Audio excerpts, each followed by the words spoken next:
আপনি যদি অবিবাহিত হয়ে থাকেন তাহলে কখনো পরিবারের বড় ছেলেকে বিয়ে করবেন না। নিজের বোন, নিজের মেয়ে, নিজের আত্মীয়স্বজন এমনকি শত্রুকেও কখনো বিয়ে করতে বলবেন না।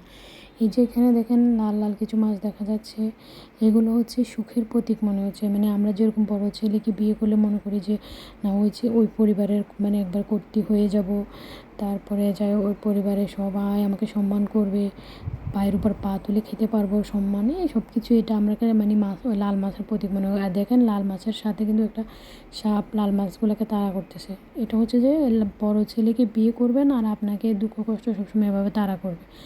আর দেখেন দুই একটা সাদা সাদা মাছ আছে, এটা হচ্ছে আপনার সুখের প্রতীক।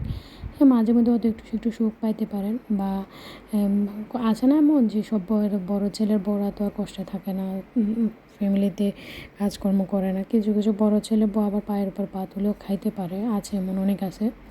তবে বড় ছেলে বউরা বেশিরভাগই সংসারে কষ্ট করে। ওই যে মানে সম্মান আর কর্তৃত্বের মানে লোভে আমরা পড়ে যাই লাল মাছের মতো, বাট ওই সম্মান আর কর্তৃত্ব পাওয়া যায় না আর কি।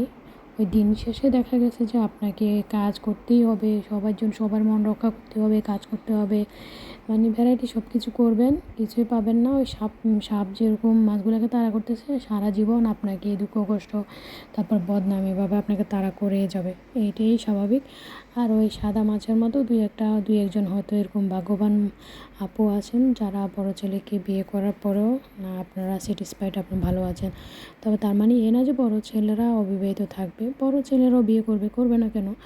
তবে আমি বলবো বড় ছেলেরা আপনারা বিয়ে করার আগে আগে নিজেকে শক্ত করেন, পরিবারের বউকে যথেষ্ট সম্মান দেওয়ার মতো চেষ্টা করেন, মারাও সেম।